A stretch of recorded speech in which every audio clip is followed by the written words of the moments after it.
are live. We're live. Hey, we're live. Welcome. My name's Luke. It's good to have you here. I will be teaching this class. This is going to be a live Q&A class, but we're also going to be talking about some other topics as well. I'm an American English teacher. If you didn't already know that, if you have English questions about culture, pronunciation, whatever it may be, ask, and I would be more than happy to answer. But if you didn't make it, it's okay. You can watch the playback and then join next time. Make sure so that you're either subscribed or following. And also, I would appreciate if you could hit the like button or hit the thumbs up button to support the channel. Also, if you haven't already and you're interested in learning more seriously, then check out my full courses in the links in the description. Now, as I mentioned, today we're going to be answering some questions. I'm going to be answering some questions, not we, your questions, and I'm going to be talking about how to create a language learning environment for yourself. We'll talk about what that means, because it's not obvious what that means. See, we have a few people coming in. That's good. Some usuals, some regulars. Very nice. People coming in from Facebook. That's good too. Last time we had some issues with the comments where it ended up my comment feeds started to break, and it resulted in me not seeing certain comments. And so hopefully that doesn't happen again, because questions are what I need. Otherwise I have nothing to say. I have nothing to talk about. That's not true. I could probably talk for 1,000 years. But it is good to have questions. Anderson has asked a question. Paulson has made a comment. Let's shoot the breeze. Paulson always says that. Shoot the breeze means let's hang out. Let's relax. Let's do something we enjoy doing. Let's take it easy for a while. And I agree with Paulson. Kind of. But also, we gotta work hard to improve. If we want to improve ourselves, we have to spend a little time working hard, right? You're here to improve your English skills. I'm here to improve my ability to drink black coffee, I guess, or pretend to drink coffee that's actually ice cold water and pretend it's hot. Yes. No, actually, it is coffee. It is actually coffee. See, I got some hair sticking up back here. This is embarrassing. What am I going to do about that? What am I going to do about these hairs? Well, just let them go, I guess. This is part of the live stream, part of the live experience. Don is here from Facebook. Hi, sir. Have a nice day ahead. Keep safe. Will do, sir. Thank you very much. Much appreciated. I will do my best. Wafa Ibda, hello. Lolly lolly, hip hip hooray, you're here. Good. Luke, could you pop up call into question? Yes, that's a good one. I will definitely talk about that one. But let's just wait a couple of minutes for more people to come into the live stream. And let me just quickly share the link into the WhatsApp group, just because I haven't done that yet. So let me quickly do that. I see that Paulson has already done it. Paulson, you're way ahead of me. Always way ahead of me. Crazy. Guess I don't need to do that then, because you've already done it. How's everybody doing today? You guys having a good evening? I guess most people who are watching this in their evening. I think most of the people who watch my sense is that most of the people who watch my live streams are in Europe, right? And so I think it's something like 7 or 8 p.m. over there for most people, something like that, maybe around there, maybe 6, 7, 8, 9. And so I guess it's getting close to bedtime for a lot of people watching. For me, it's early afternoon. So Wafa says, I find English language is difficult. Yes, you're not alone in thinking so. Absolutely. It is. It can be difficult. And there are some weird things about it that make it even more difficult, right? Why is it difficult? Well, it's difficult because any language is difficult because it's new, right? But also it's difficult because each place in the world that speaks English maybe has its own version of native English. And it's not just learning the vocabulary, right? People often get frustrated when they encounter a new expression or a new phrase and they say, I never heard this before. No one ever taught me this. I never learned this in school, because there's a big difference between what's written down in English books and what people actually say, right? So that can be very frustrating, have that feeling of, how do I express myself and how do I understand what's going on when there's also this cultural piece and I didn't grow up in the culture? It's so frustrating, right? I get it. That's one reason. Right? People say, English is easy to learn. True.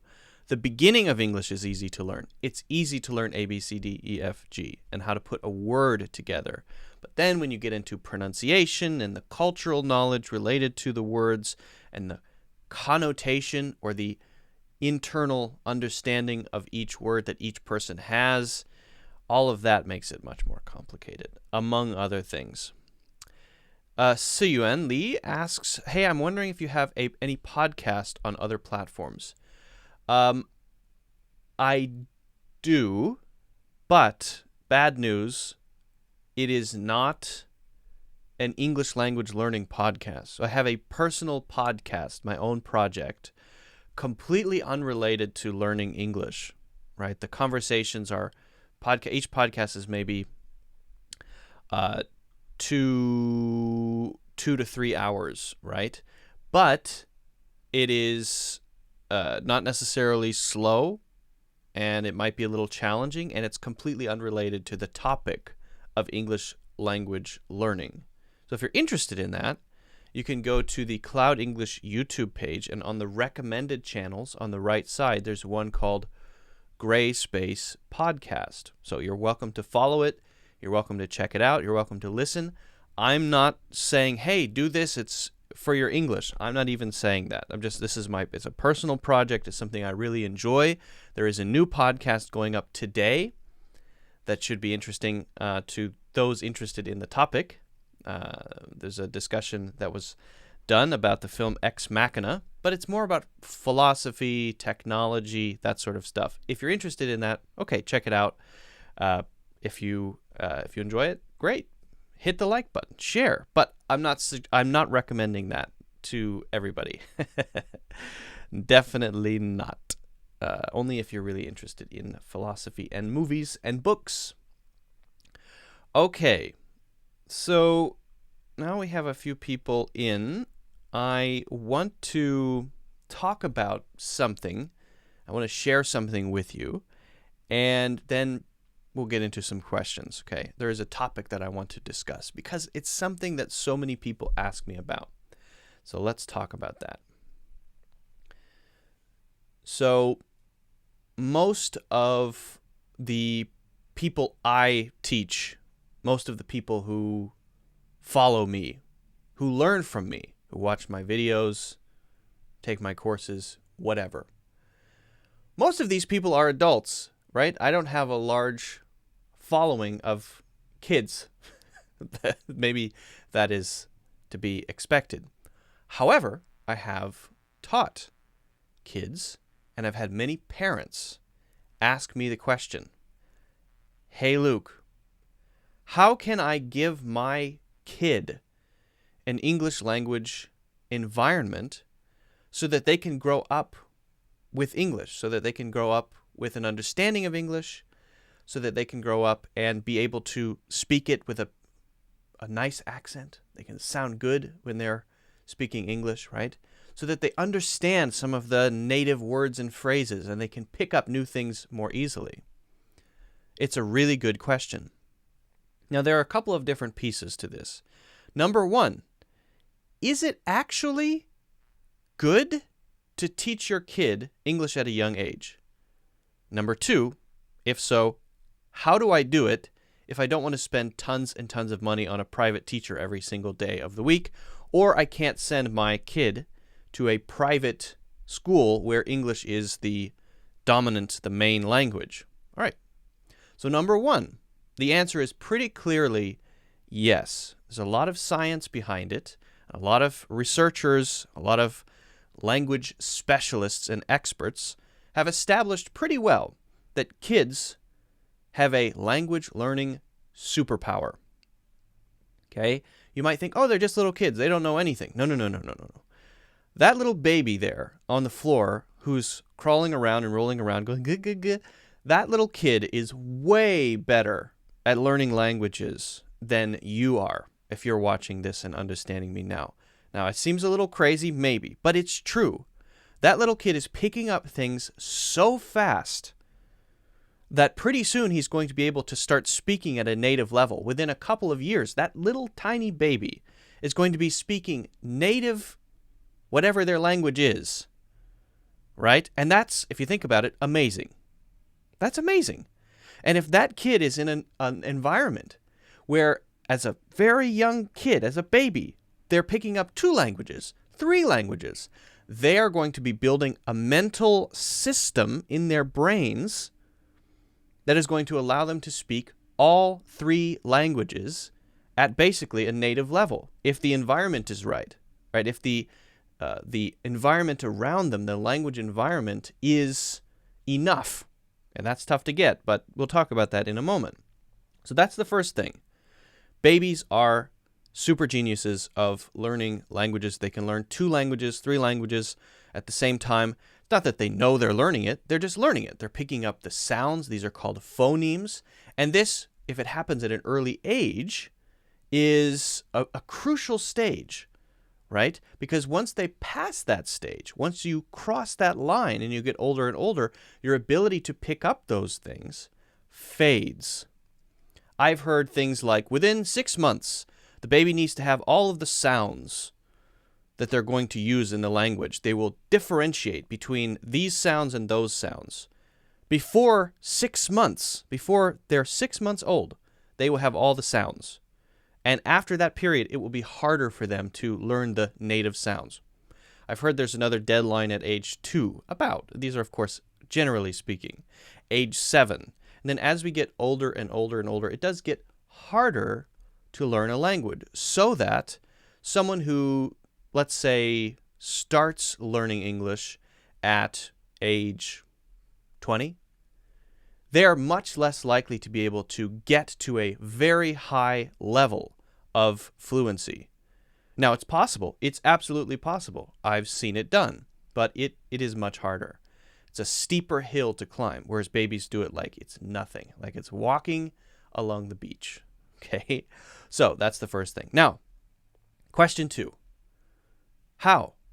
Okay, I might have kids someday. I have a kid now. I had one kid and it's too late, but I might have another.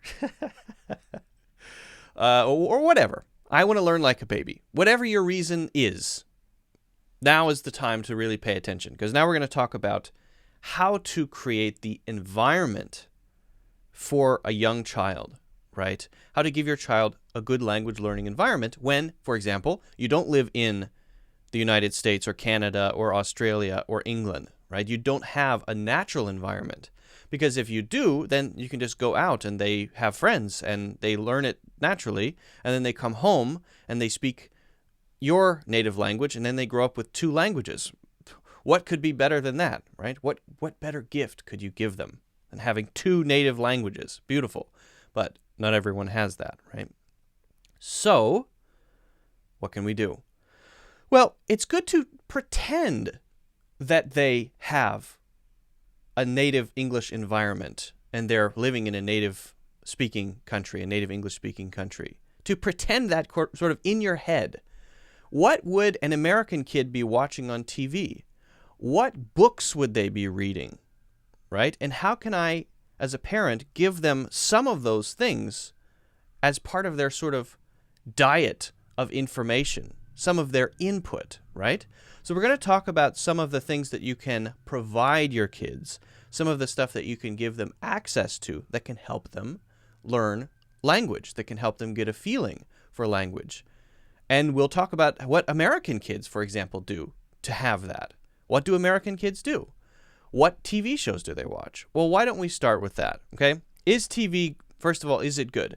Well, yeah, TV shows are meant to, for kids, TV shows for kids are meant to educate kids and give them something that entertains them at the same time and encourage them to use and think about what they're learning, right? A lot of kids' content isn't just random pew, pew, pew, guns and fighting. A lot of good kids' television, and I'm only speaking for the United States because that's what I know, is designed to give children a richer language environment. And that's true for native English-speaking kids too. They are also learning language from these TV shows. The songs that you hear, the adventures that the characters on the TV shows go on, they're often related to learning something. And so I would encourage you to, if you want to provide that environment, let your kids watch a couple of shows. Maybe once a day, maybe an hour a day, something like that. Give them that environment. What shows would be good?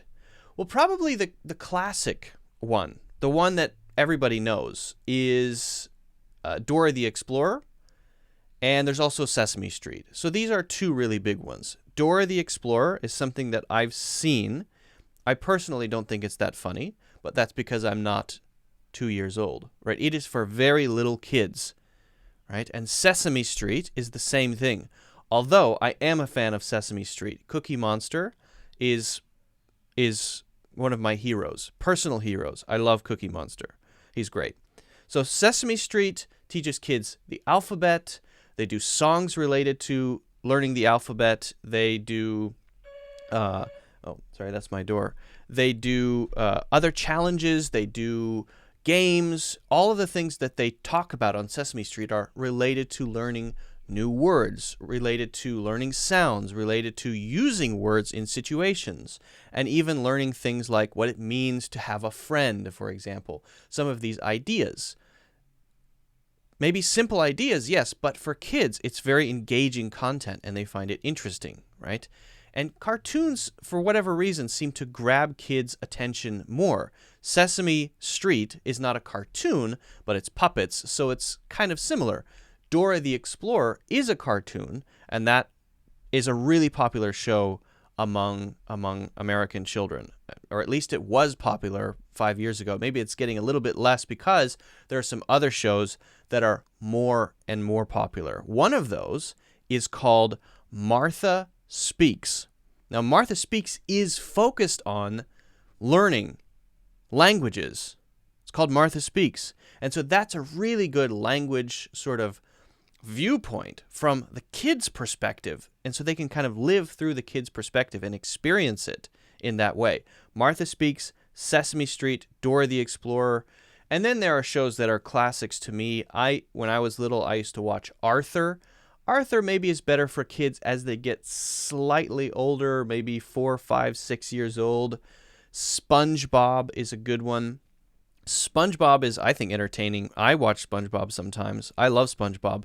But for kids who are, getting up there, 7, 8, 9 years old, it's still good content. And then as they get older, it's sort of whatever they're interested in. But it's good to have that environment. TV shows are part of their environment. So it's not bad to watch TV. It's good to watch TV, although I think it matters what they watch. Once they get a little older, maybe something like, if they still enjoy watching cartoons, Avatar, The Last Airbender. I love that show personally, but it's a whole story. It's complete. The language is not that complicated. And for someone who's 11, 12, 13 years old, it's more interesting than a kid's show, obviously. But once they get up to that age, sort of whatever they're interested in, whatever they want to watch is okay, as long as they are getting that real environment, right? But once your kids are 11, 12, 13, I don't want to say it's too late, but we're really talking about how you can give your little kids the right environment so they can have that background at an early age. All right, now what about books? What about reading? What can you give your kids to read? Now, reading is really important. maybe, probably more important than watching TV. Why? Because when you read, you get a feeling for the grammar structures of the language. You can get that as well from a TV show, but the TV show is more about usage, it's more about context, how do words feel in situations, pronunciation, right? And when we talk about reading, we're talking about getting the grammar, right? Even when you read, right? You're reading sentences, you're getting the grammar. Even though you might not be studying and analyzing it, you're getting the grammar. You're picking up the structures. So having the exposure to grammar through reading is a great, powerful way to give your kid the ability to use that grammar in the future when they go to school, when they're taking writing tests in the future, right? It's giving them a head start for school. And when they're in class and the other students are struggling with grammar, they're probably going to have an easier time writing. They're going to have better reading comprehension. If they can learn to enjoy reading English at a very young age, then they're going to have a huge advantage. And it's also true for native English speakers. The kids who read more naturally, who love reading and enjoy reading at a young age, tend to do better in school. I mean, native English speakers too, than kids who don't like reading, who don't enjoy reading. So there's a lot that you can get from reading. I don't think I need to make the case for reading. Reading is good, right?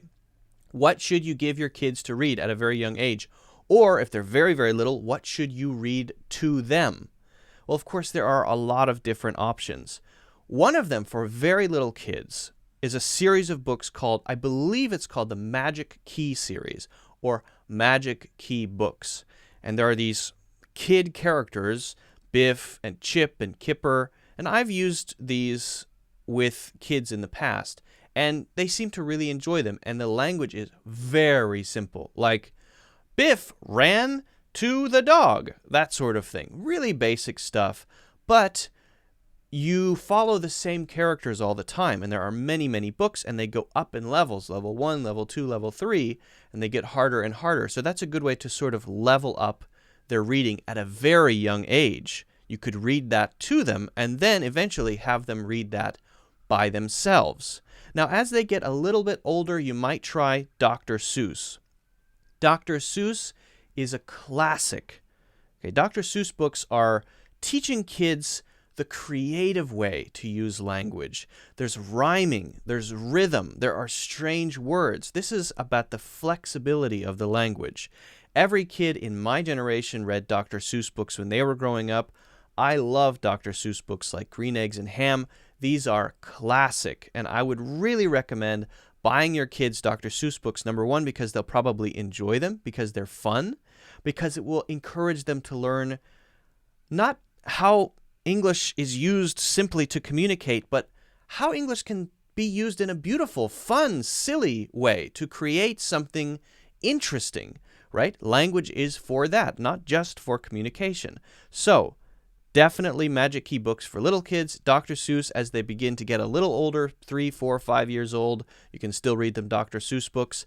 Junie B Jones, then, when they get up to age 6 and 7, Junie B Jones is a great series about this little girl who's very funny. Her name is Junie B Jones. For boys, Dogman is quite popular these days. He's a dog man, and he's, I believe, a detective who solves crimes. Like they're doing outside. I don't know if you can hear the siren solving crimes. So Junie B Jones, Dogman, Dr. Seuss, Magic Key, and then as they get older, maybe Diary of a Wimpy Kid. Diary of a Wimpy Kid is also pretty popular as well. A little bit older age bracket, probably above 6 and 7 years old. Over that, because that's a little bit more complicated, sort of at the same level of Junie B Jones. But then, once they get up to age 8, 9, 10, 11, whatever they're interested in, follow their interests. One of the really important things to do is to make them stay interested in it.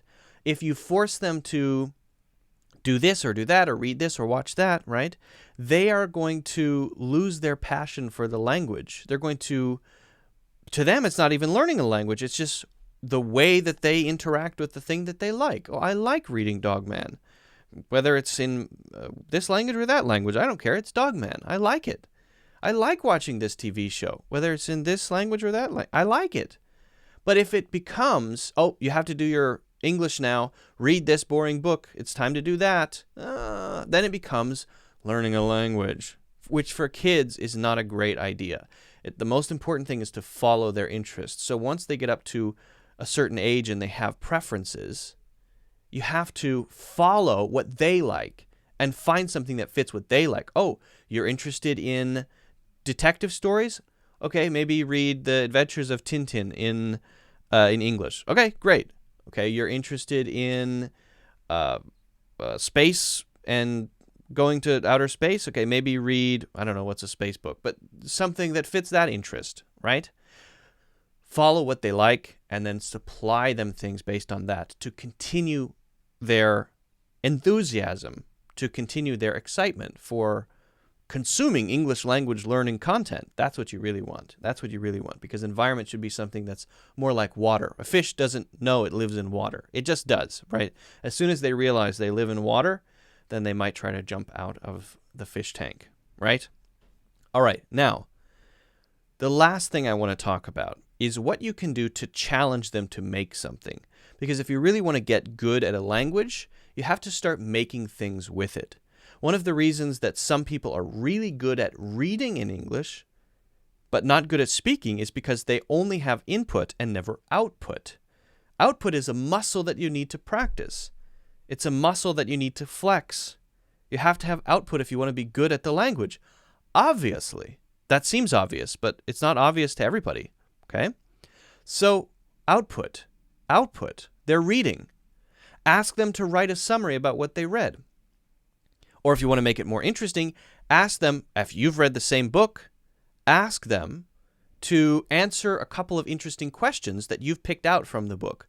If you just make them write a summary, it might be too boring, right? But if you really think about it, you might come up with an interesting question. Why do you think Dogman didn't da-da-da with blah, blah, blah, blah, blah? Okay, write a short explanation about why you think that is. Get them used to the feeling of output. And you might say, okay, but what if it's not correct? Okay, maybe it's not correct. But get them used to the feeling of output, of writing. Now, if you want to do this spoken, you could just do it as a conversation. If you've read the same book as your 7-year-old kid, right? You've read the same book as they have. They've read it. You've read it. You ask them a couple questions and you talk about it in English. Now, some parents think it's a little awkward to talk to their kids in a language that's not their own. All right, fair enough. By the way, it's not a bad thing to do. Getting used to talking in English and getting them used to talking in English is good. But at least give them something to make, to build, to create, whether it's written or spoken. Make them think in the language. You have the input of the TV shows, the input of the book that they're reading, the output of something they've thought about. Why did this happen? Can you tell me what happened when this happened, or why this happened because that happened? No, that's not really an example, but whatever book they happen to be reading, whatever TV show they happen to be watching. Why do you think Aang, the main character of Avatar: The Last Airbender, didn't, or why did he disappear for a while and blah, blah, blah. It doesn't matter. Choose what you want to choose, okay? Pick something interesting. And then, if you're doing it in a discussion, ask follow-up questions and really try to get them into talking about it. Get them used to speaking. Now, if you want to do summaries, that's okay, but just be careful about the boredom thing. Please summarize this book. Do a summary, written summary. Okay, that's a basic, simple written exercise that you can have them do. Have them do it once a week. It's part of their homework. It's a good way to practice. Then when they get into school or when they get older, they're going to be ahead of other kids, right? They're going to feel that English is just something that's part of their lives, part of their environment. It's not something they have to learn. That's how other kids feel, right? That's something I have to learn. They feel, yeah, it's just part of my life. I don't know. I've always watched English TV shows. I've always read books. I've always done English writing. This is no big deal. This is easy for me. Piece of cake, right? A piece of cake. Okay. Finally, I wanted to just mention if you feel that you need them to have extra practice, you want them to speak with a native English speaker, And that's reasonable. It's not wrong to have them have that one-to-one practice. There are services, you can have them do, not at age 2, but as they get older, age 5, age 6. As they get older, if you want them to have speaking practice with a native English-speaking teacher, then you might try something like VIP Kid.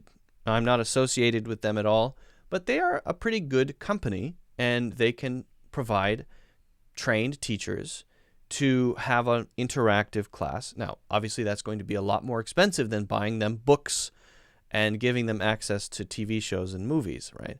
But if you really want them to have practice speaking, and I'm not saying it's absolutely necessary, if you really want them to have that, then, okay, maybe give them a few classes from something like VIP Kid or another platform that's out there. That one's a pretty good one, actually. I would recommend that one, but there are others, and it depends on your budget and whether or not you feel that speaking is necessary, what kind of school they go to, do they have friends who also speak English? There are many things to consider. That's something for you to consider. I'm not necessarily saying you should do that. You should buy them books. You should give them assignments, and you should give them TV shows to watch. Should you have them speak with a native speaker? If you want to. It's up to you. Something for you to consider. All right. So hopefully, whether you're a parent or not, that gives you some insight into creating an environment. And I would be interested in hearing from you guys. What do you think about how to teach kids English? Do you have a kid? And are you teaching them English? Are you helping them learn English? Do you provide them materials? What are you giving them? How are they learning? I'm curious. Let me know in the comments. If you haven't already, make sure you hit the like button or the thumbs up button. I would really appreciate that. Also, don't forget to subscribe or follow and check out my full English courses in the links in the description. All right. Sorry for missing so many comments, guys. I know that was a bit long, but I did want to cover it fully. Oh, thank you, Mary McCain. I appreciate it. Saeed is here. Hello, Saeed. Simo is here. Simo. Hello, Simo. Hana. Hello, Hana. Welcome. Got many L's in your hello, teacher, Hannah. That helps.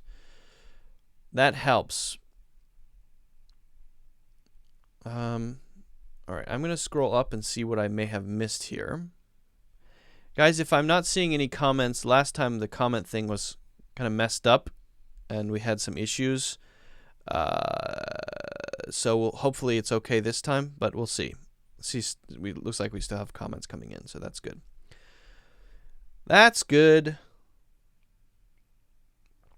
Hello, Shavim. Hope you're doing well. Now, let's go to some questions. I'm going to answer a few of your questions. Waleed Ade says, I suggest you create a group on a messenger. Saeed, we have a group in WhatsApp. We have a WhatsApp group. If you message the where's the best place for you to get that? The Cloud English page someone should be able to give you the link, or I can later if you tag me or ask me later. I can't give it to you right now though because I don't have it right now. Unfortunately.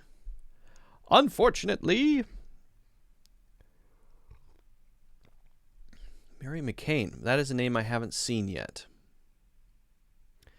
Dandan Alpha Hayudini. What? No. Dandan Alfad Hayudini. Awesome name. Amazing name. Sir, this is my first time watching you live from the Philippines. Cool beans. From the Philippines. All right. I have been to the Philippines, but only for about 10 hours in total. And I didn't get a chance to really deeply visit the Philippines because I was on a long layover. I got to go out of the airport and walk around Manila, but that's it. And so I sort of hope I can go back and really visit the Philippines someday. Just message Waleed. Just send a message there, and someone can give you the link to the WhatsApp group. Okay, yeah, it's a good question, Andy. I'm waiting. Wait, which question? Which question am I answering? I want to go kind of in order here.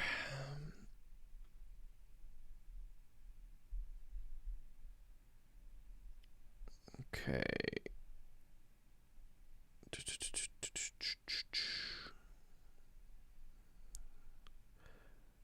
Luke, you're so confident in a positive way. I'm lucky to find your live. Oh, thank you, Mary. Much appreciated.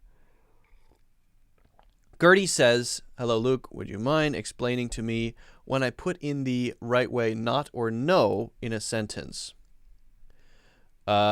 Sure. This is a good one. I like this one. Gertie's questions are always, number one, they're always really good, but they're also always very long. Right? That's okay, Gertie. I think it's good. Long questions are good. Let me think about it for a second.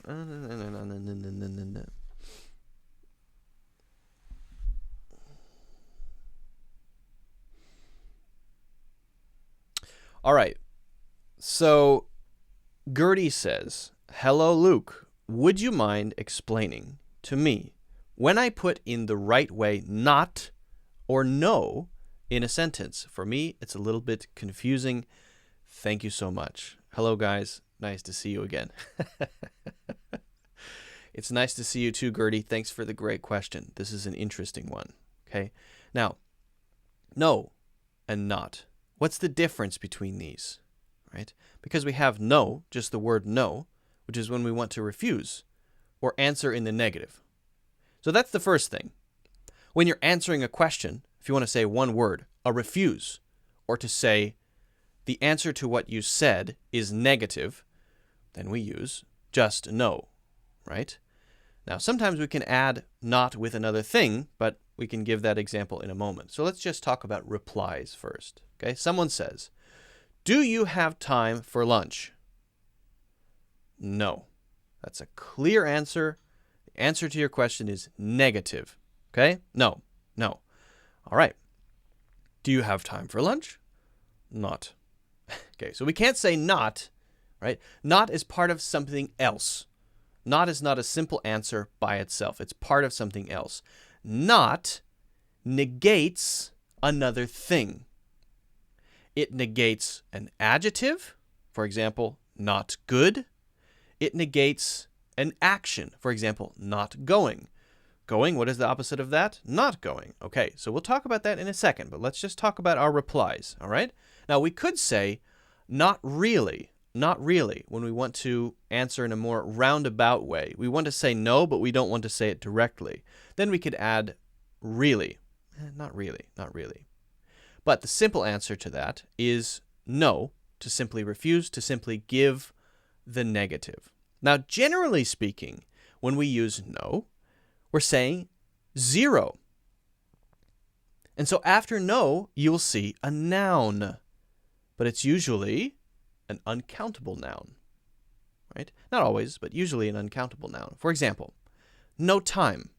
I have no time. No idea. No idea. Now, we could say no ideas. That's countable, right? I have no ideas, right? I have no sandwiches. That's okay, right? But usually there we'll say I don't have any. I don't have any sandwiches. So usually if we're doing countable, we will say do not. It still has not there. I do not have any. Okay. So usually when we say an uncountable noun like money and time, we'll just put no. I have no idea. I have no time. I have no money. I have no interest in that. No in front of a thing, meaning 0. This no means 0. 0 of that noun. Usually, not always, but usually an uncountable noun, right? I'm sorry, I just have no patience for this right now. Please get out of my office. I have no patience. Okay? 0 patience. Could we replace it with 0? Yeah, Sure. I guess. You can. You can say, I have 0 patience. All right. So that's generally how we use no, the simple reply, and then the meaning of 0 before typically an uncountable noun. Then we have not, which is much more generally used as a negation to say the opposite of the next thing we say. Okay? Not much. Now, much is an adverb. Okay? Not much. It's also a quantifier. Not much. Much can't be by itself. Putting not in front of it is okay, but it means the opposite of much. Okay? Not hungry. I'm hungry. I don't know if you just heard my stomach. I'm hungry. I'm not hungry. Not the opposite of the following thing. Hungry, adjective, right? Not going. Going. Action, right? ing, verb. Not that, the opposite of that, right? I don't have time. Now, this one is more similar to the no one, but if we want to create a different way of saying it, we can put do plus not. I do not have time. But there we have the verb have, right? So if we have there in front of the noun, then we need to put not in instead of no. We don't say I do no have time. I do no have time. No, it doesn't make sense. I do not have time. But again, that is not in front of the verb. So not goes in front of the verb, not goes in front of the quantifier or the adverb, not goes in front of the adjective, not goes in front of all kinds of words except for usually nouns. Because we don't say usually I have not home or something like that. Now, we might say I am not home. I am not home, but that's a slightly different story. That's a slightly different case. And that gets into an area of complication that maybe we can avoid for now. So let's just say, simply put, when we're using not, we're putting not in front of words like adjectives, adverbs, quantifiers, verbs, ing verbs, and we're simply saying the opposite of that whatever word we use. And then when we use no, we're putting no in front of typically a noun that's uncountable or using it as a simple negative to a question that was asked or to a situation that was given. So hopefully that makes sense. Gertie, I hope that answers your question. Guys, if you have other questions, don't forget to leave them in the comments. Make sure you hit the like button or the thumbs up button. Make sure you subscribe and follow. And also check out my courses in the links in the description. Good question.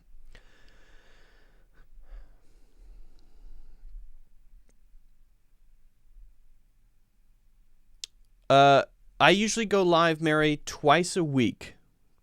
So sometimes 3 times a week. Last week I think it was 3, but usually twice a week. I'm planning on going live again on Friday, probably around the same time, maybe 2 p.m. Eastern Standard Time, around there. So come back for that. You can follow to make sure you get the notification for when that happens, and also the same stream is going live on Facebook, so you can watch on Facebook as well if you want. It's just Cloud English is the name of Facebook too, so you can just search Cloud English.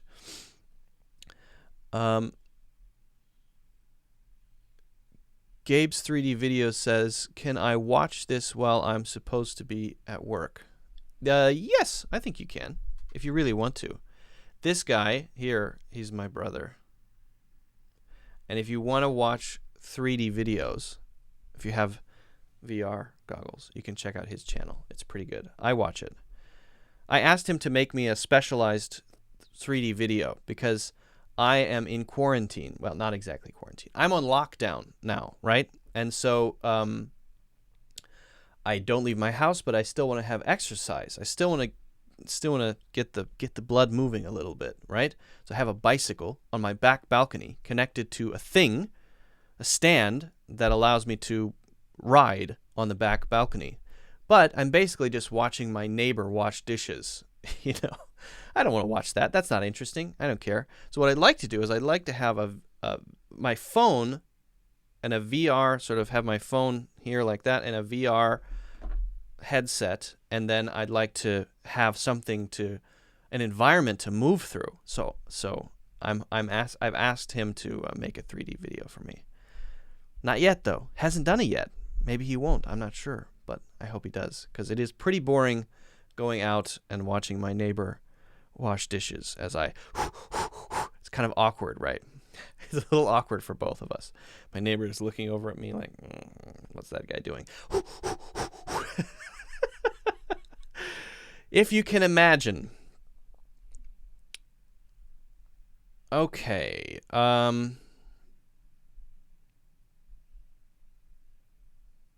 Let's go back up here. Paulson says, I think Luke will answering it. Which one will I answer? I hate when I miss really good questions. If you guys want to repost questions that I missed, there are a lot of things coming in the chat, so I may have missed things. So just let me know if I have. Anderson's got a good one, though, so we'll talk this one. We'll talk this one. Talk about this one. Talk about it. Okay.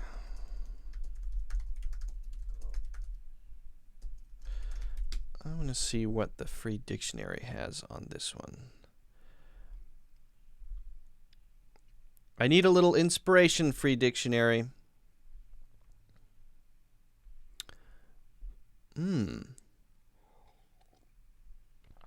Says such a significant error really calls all the experimenters. That's a good one. Okay. Gabe says, thanks for reminding me. We'll get a bike tomorrow. First he has to buy a bike. I think, Gabe, if you... Yeah, buy a bike. No, you don't have to do it, Gabe. I can't make you do it. But if you do it, that'd be so awesome. Because it is really awkward having to look at my neighbors.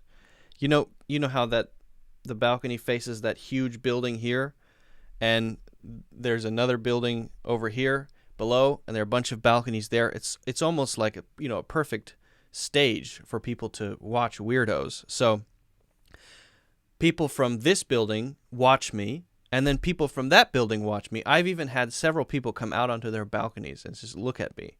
But if I have something over my eyes, then I can't see them. So it can't bother me. But I feel a little self-conscious now at this point. All right. So where did Anderson's question go? Why did it disappeared? Let me get Anderson's question back, because I want to talk about call into question. Dang it. Okay, here we go. I found it. All right. So Anderson Duarte says, Luke, could you pop up call into question? Pop up just means show his question on the screen so that you can see it. I have done that. I popped it up. Now the next thing I have to do is answer the question, which is not a question, it's a request. So, what does call into question mean? Okay. Well, let's say that you've decided something, or you're thinking in a certain way, right?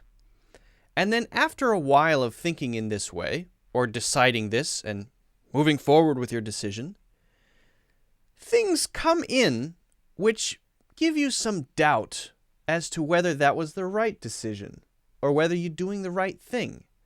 So think about it as being on a path, right? You're walking down a road. You're riding your bike down a road, right? And you're on a road that's a bit bumpy, and you think, oh, this will be fine. I've never been on this road before. It might be interesting. But it gets bumpier and bumpier. More and more bumpy, right? And then it turns into stones. And you think, it's okay. It'll get better. This is an interesting road. I've never been on this road before. And then it turns into dirt, right? And you keep going, oh, this is fascinating, but I hope it turns into pavement again soon. And then it turns into grass, and before you know it, you're in the forest and you're lost and you don't have anything to eat. You have to eat mushrooms, and then you get mushroom poisoning, if that's a thing, and then you wake up 3 days later and you don't know where you are, and your whole life changes.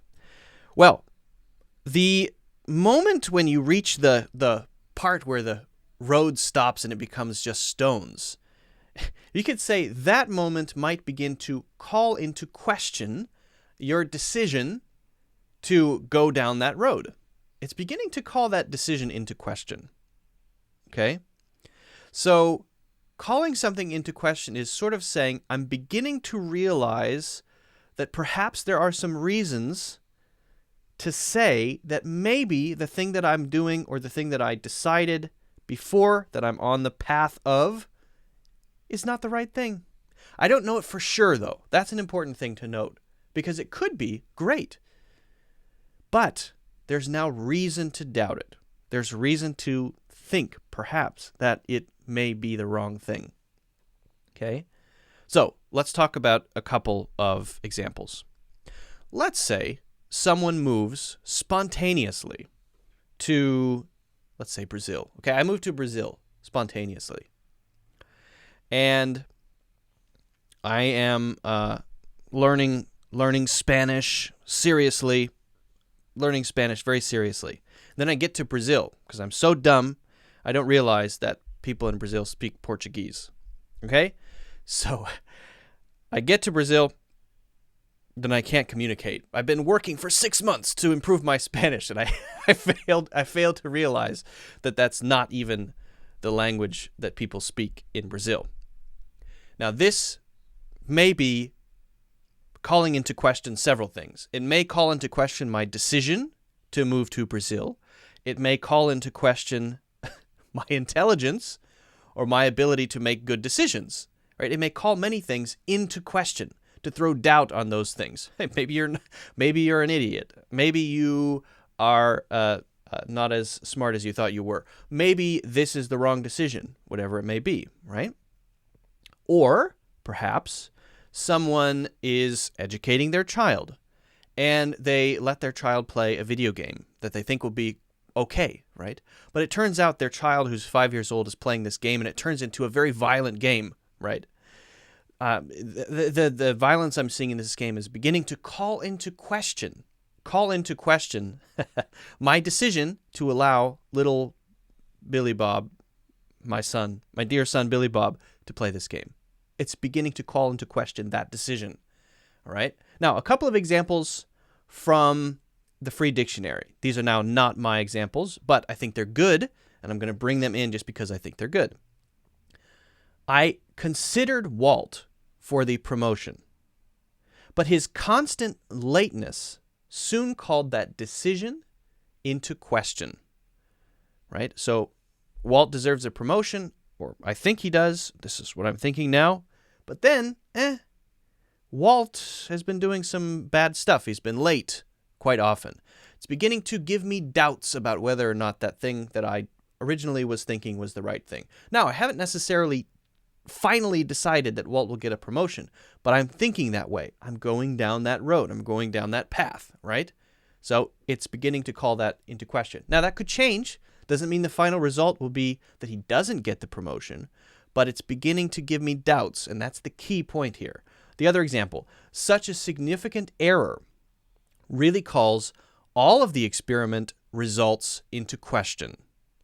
Okay, so team of scientists working on an experiment, okay, and they get a result, and it doesn't agree with any of the other results they've had up to this point, and it's a very serious thing, beginning to give us doubts about whether or not our original results are valid, are good. It's beginning to call the results into question, okay? So that's the idea. Hopefully it's clear. It's a really good expression, I think. It's kind of tough to understand initially, but after we explore a few examples, I hope it is more clear. If you guys have any other questions or things that you'd like to know about, idioms you'd like to know about like this, let me know in the comments. Also, if you haven't already, make sure you hit like or subscribe, and also hit like or subscribe. No, hit like or the thumbs up and subscribe or follow. And then check out my courses in the links in the description. All right. Hopefully that answers your question, Anderson Duarte. Hey, Jingjiao is here. Hello. My dear wife is in the stream. My own brother and my dear wife are both in the stream. Gabe says, you're guilting me on an international stage. That's true. I'm not guilting you. I'm saying, it would be, that would be cool. That would be cool. Jingjiao is mushroom, if you guys didn't know. I think that those are emojis, but they're not showing up correctly in my feed for whatever reason. Okay. Jessica says, hello, I'm calling into question the way I use anything versus nothing. Anybody versus nobody. That's an interesting one. Maybe we can talk about that quickly. Now there's a family chat happening. Got Mushroom talking to Gabe, talking to me, and everybody else is here. It's a family reunion. See if we can get others to show up. Maybe Mother will join. Or maybe Papa. Or maybe Paul. Wow, this is interesting. So, got Mushroom who's over there. Gabe who's 900 miles away. Talking in a live chat on YouTube. All right. Let's go to this one. Let me just quickly say about this one. If you're not sure about anything versus nothing, anybody versus nobody, B-O-D-Y. Can I change that? Can I edit that for you? I think I can. Hold on. I think I can actually, nothing versus any, B-O-D-Y. Watch this. It's going to magically change. Yeah. Yeah, see? All right, so this one is anything versus nothing. Anything means I don't care which thing it is, right? Any means there are 100, and I choose that one or that one or that one, 36 or 59 or 97. All okay, all fine, right? Right? What do you want to eat? Anything, anything. I'll eat Indian food. I'll eat Thai food. I'll eat Mexican food. I'll eat green bananas with the peel on. Anything. Give me a bicycle. I'll eat it. Anything. Anything. Well, it's probably food, actually. It should be food, at least. But that's the idea. Nothing means 0 things I will eat. Give me a bicycle to eat. I won't eat it. A banana? No. Indian food? No. Get it out of my face. Right? Doesn't matter what you give me. I will have 0 of it. Whereas anything is, yeah, this or that. Not everything, though. That's different from everything. Everything means I'll have all the things. All the things that you give me, I will eat. I want everything. I want anything. Means I only want maybe one thing, but it doesn't matter which one. Everything is all the things, whatever they may be, which is probably too much for one person. And then nothing is 0 things. Doesn't matter what it is. And it's similar with anybody and nobody, right? Anybody interested? Could be you or you. Could be Harry or Billy Bobby or Dennis or Kim or Karina or the man with the mustache over there. I don't care. Join me on my 5-day hiking adventure. Nobody means I want to go alone. Right? Who did you take with you on your hiking adventure? Nobody. I went by myself. Into the forest for 5 days. And I ate tree bark.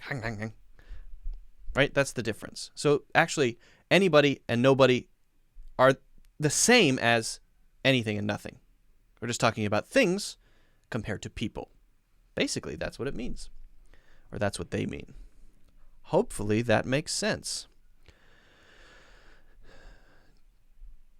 Gabe and Mushroom, you guys are sending emojis, but I'm not able to actually see them. It's sort of just a text description of what emoji you're using. So for example, the one that Gabe just sent, it says : Shelterin, Shelterin, colon. Whatever that means. Can't even imagine what that might look like. Sleepwalker says, Luke, you're getting popular. Who knows? Who knows? Saeed says, even in one country, for example, we have so many accents and lots of language in the country. Lots of language in the country. That's true. Can't disagree with that. It's absolutely right. Hello, Val. Welcome, welcome. Hello, hello. I like your retro gaming setup back there. Retro? This is the latest technology. What are you talking about? This just came out. What year do you think it is? This is 1998, 1998, 1999. When is it? You're in the future. I'm in the past. I'm live streaming from the past. I'm live streaming from your childhood. But you didn't think that was possible. Oh, it's a cat in a box. I see. So if you're going to send an emoji, you have to then after describe what emoji that you sent with at least 100 words. I just sent you an emoji, which is a person with their hand up in front of their face as if to say, right, that sort of thing. I'm often unsure, lolly, or unsure, how to use emigrate and immigrate. Could you clarify? Yeah, that's a good one. And in fact, a lot of native English speakers often mix that one up as well. So I'm going to pop that one up. And maybe we can add migrate to it as well. Maybe we can add migrate to that as well. Okay.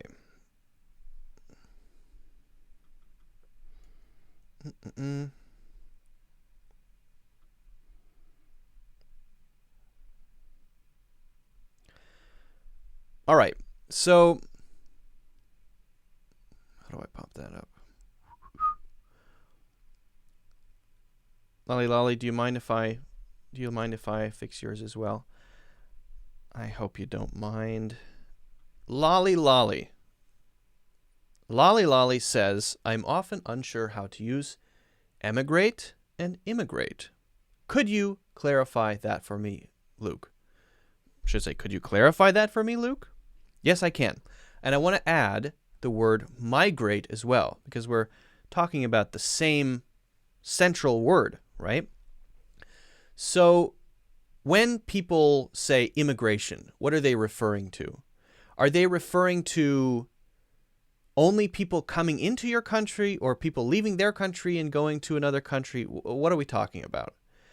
So I like to see it as the same as an airport. When you go to the airport, you see that big board on the wall. And what does the board say? The board says arrivals and departures. Arrivals, departures. See the flights coming in and the flights going out. Okay? Now, if we imagine for a second that every person on every flight going out is going away forever to another country to live, that means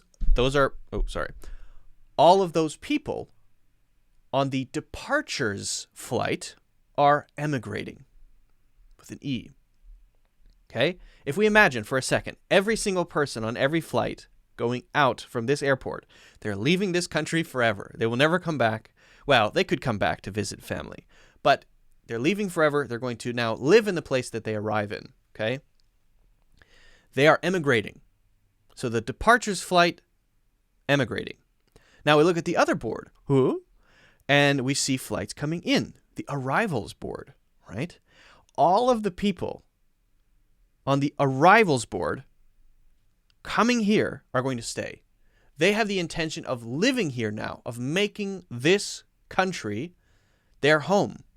They are immigrating. That's a simple way to understand it, right? Just imagine you're sitting at the board. You're looking at the people going out. They're emigrating. Looking at the arrivals, they're immigrating. Emigrating, immigrating. Emigrating, immigrating.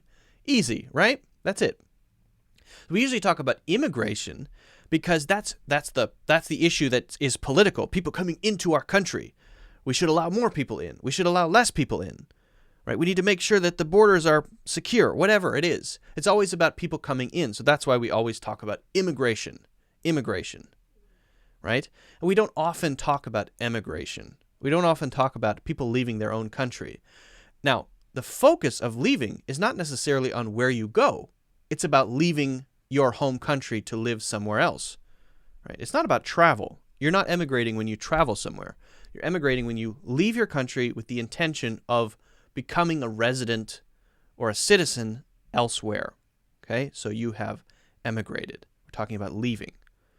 And when we talk about immigration, we're talking about incoming, about people coming in to live. That's the focus. On which country they're coming into. Where they come from, we're not focusing on that. The immigration part is the country they're arriving in. They could be coming from Belgium. They could be coming from India, China, wherever, right? We're focusing on where they're arriving. Now, migration is just the idea of movement. Generally speaking, you could have animals migrating from one part of their territory to another. You could have groups of people moving from one to another. People migrate from one part of the country to another. People migrate to the West Coast, right? In your country, if large groups of people move for any reason, we might say just migrate, right? Now, often migration, we're talking about animals. We don't usually use migrate for people, migrants, but it was more often used in the past to talk about people, large groups of people who had a trend toward one area, right? A group of migrant workers, for example, right? We're talking about people moving from one place to another, generally speaking. Again, you'll hear this more often, for example, in nature documentaries. You'll hear, the migration season. My David Attenborough voice is not so good. In the migration season, people, you see the wildebeest, dry rain, it's a tragedy.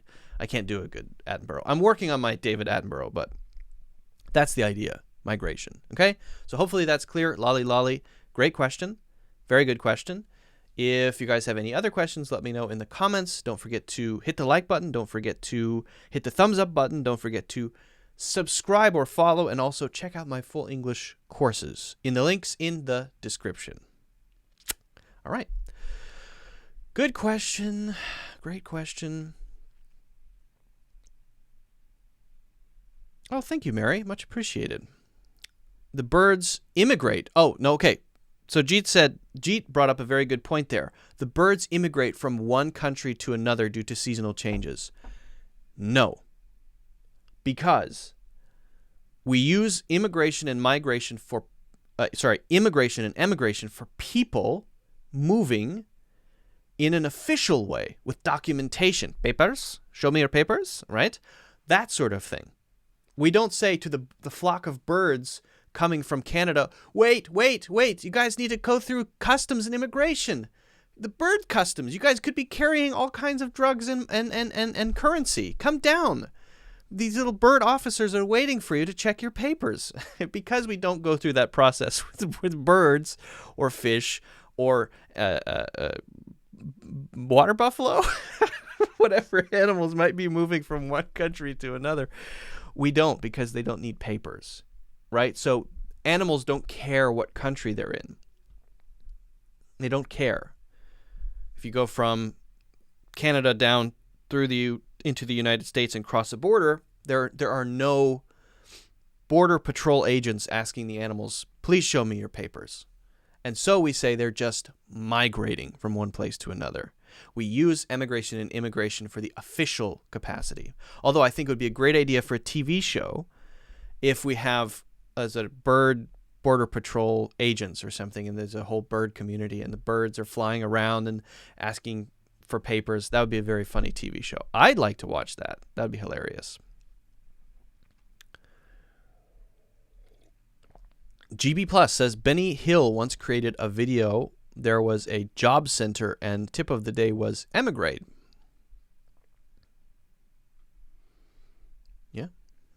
Haven't seen that one.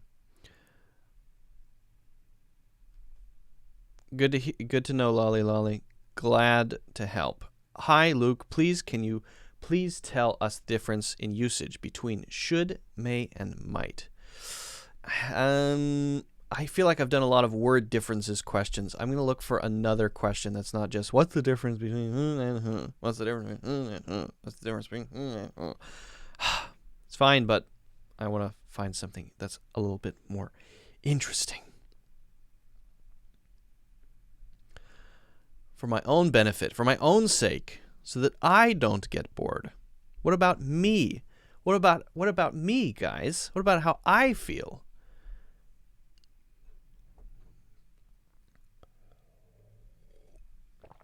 I would answer this question, but it's just too broad, and that's the subject of probably a course or something, not necessarily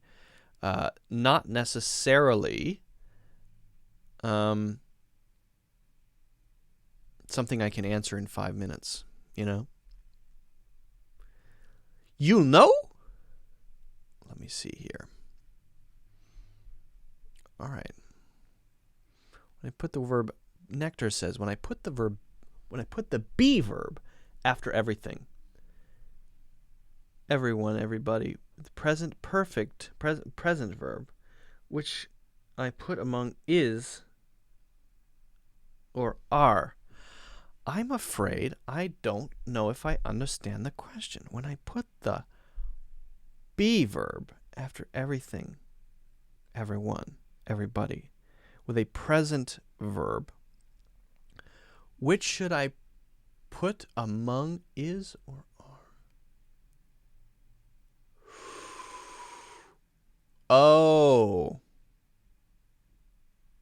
I think you just mean, should I say everything is or everything are? Everyone is or everyone are, right? It should be everything is and everyone is. Everything is and everyone is. Yeah. Because every means each, right? Each thing. So if it looks like, oh, everyone, that's a lot of people, right? Everyone, there's a lot of people. Shouldn't that be plural? Like if I say, the people are leaving. They're emigrating. The people are emigrating. They're leaving the country. So many people are immigrating. Okay, so you'd say are, right? People. But if we say every, actually what we're saying is, yes, it's a large group of people. It's 1,000 people. But my emphasis is on each one, the each part. And that's why I say everyone is instead of everyone are. If I say the group is, that's also a single collective. So if you consider it as a group, you can use that too. It is the group. The group is one whole piece, one whole thing. The team, it's a large group of people, but it is one unit. So that is also is. So if you have a large group, that is an is. Or if you're focusing on the individuals within a large group, that is also an is. But if we say the people, we're talking about everybody in a sense of not focusing on the individual, but focusing on the fact that there are just many things, many items, many people, whatever it is. Then we use are, if that makes sense. When we focus on the multitude, then we use are. We focus on the plural, then we use are. Hopefully that makes sense. Dania says, Luke, how are you? I'm good. How are you? Ooh, GB Plus. That's a good question. I like this one.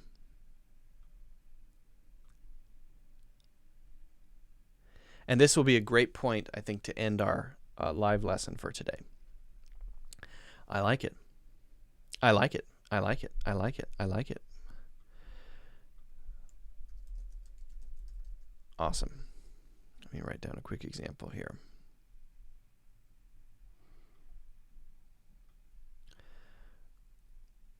Okay.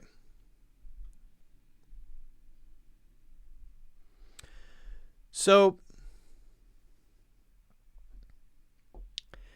you may hear this expression. GB Plus says, how to properly use on that note. If I may just make a quick note. Generally, we should say, how can I use instead of how to use as a question. How to use on that note would be maybe the title of a video, right? But I wouldn't have a question mark at the end of it. Anyway, beside the point. On that note, how do we use that? You've probably heard it in movies, TV shows. It's very common, right? This is a great way to move from one point to another in a conversation, and especially when we're suggesting actions. Okay? So let's say that we are in a meeting, and in this meeting, someone has mentioned food or being hungry or whatever. Then it's getting time for the meeting to close. Someone might catch that point there and say, on that note, why don't we all go to lunch? Why don't we get lunch? Okay. But it doesn't have to necessarily be related to what someone has said. It's just a way to jump from one thing to the next, often to suggest a following action. Okay? But it is still kind of pointing at the last thing that happened.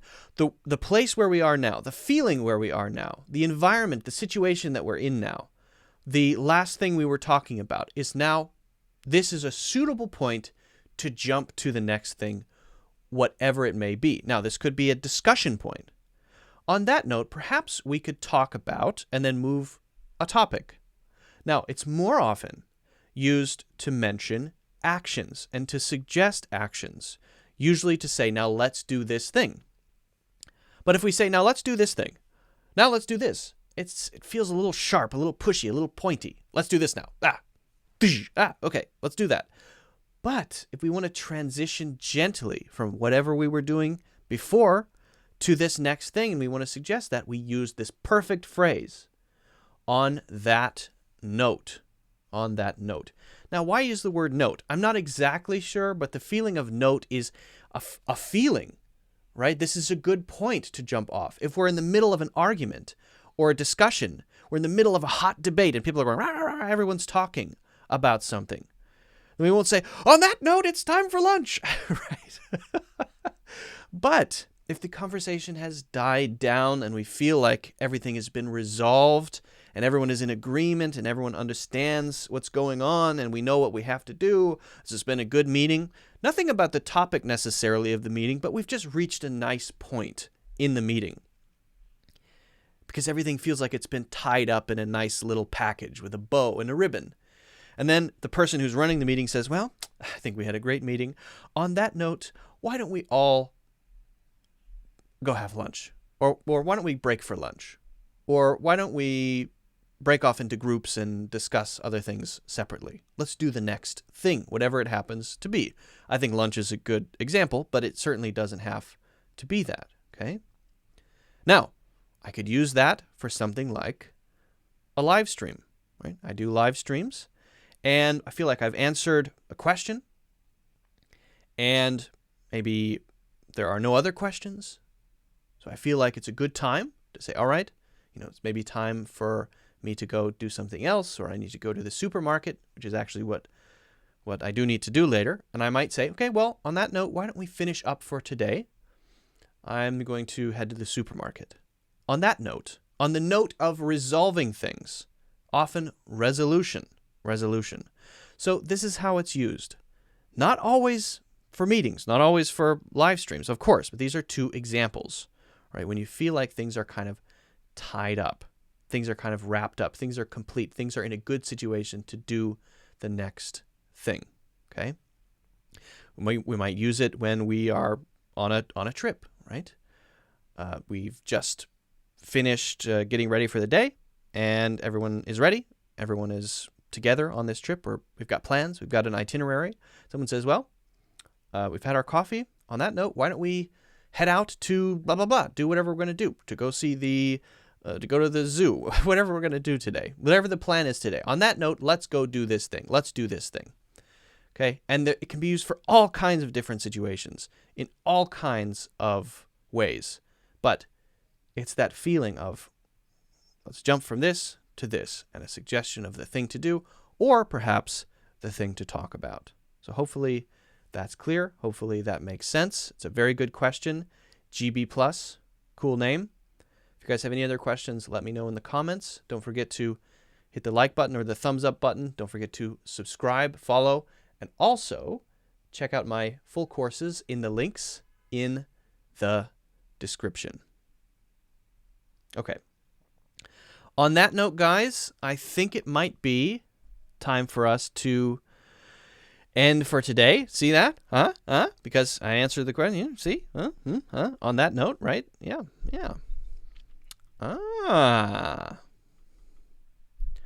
That's how we use it. Let's see what on that note. I'm curious if the free dictionary has on that note, because that's kind of a long one. Because I like to look up the examples from the free dictionary too sometimes. On that note. But usually, you would use on that note when you're talking with others. You wouldn't necessarily use it for yourself. You're doing something, and I won't say I'm going to do something by myself if I'm not interacting with others. It's usually used to interact with other people. It's not necessarily used when we are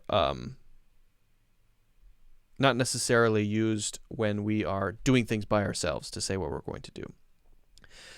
Billy Bob Bobberson says, your audio is out of sync on Twitch. Okay, I'll take a look at that. Is my audio out of sync on YouTube and Facebook? You're welcome, GB Plus. Good question. Risky Maya, how to learn English from rap music. Don't learn English from rap music. That's how. Don't do it. It's not a good way to learn English. I don't think music is a good way to learn English, in my opinion. That's just me. Could you conduct a session on getting fluency in writing? Well, we wouldn't say fluency in writing. You would say being a better writer, how to write naturally. I think we can talk about writing more in the future, yeah. I'm working on a full writing course, which might be useful as well, but that will come out a little bit later on this year. I have a bunch of new courses coming out this year, which I'm very excited about. All right, guys, no other serious questions here. Well, there might be a couple, but I think on that note, it's time to call it a day. I appreciate all of you for joining and putting in your awesome questions and interacting. That's been great. I hope you guys join. I'm planning to do another stream. I think I'm going to do another on Friday. So I hope you guys can join on Friday. Bring your questions. Get your questions ready. We'll be talking about some other stuff as well. So I hope to see you there. You can follow on Facebook and watch on Facebook. You can do that on YouTube too. If you're not following on Facebook, follow on Facebook. If you're not following on YouTube, subscribe on YouTube. Do both, right? So you get notifications. I also post videos twice a week. Also, for those who may miss live streams, I cut up some clips from the live streams so that you can get them in bite-sized pieces and post them on a separate channel. That's in the recommended in my YouTube page on the side, English Lessons by Cloud English. So you can subscribe to that channel if you want to get those clips. Those post every day of the week, usually 7 days a week. So that's a good idea if you want to get that. And otherwise, I hope to see you guys. I hope to see you on Friday, and hope you have a great day, a great evening, and thanks again. Bye.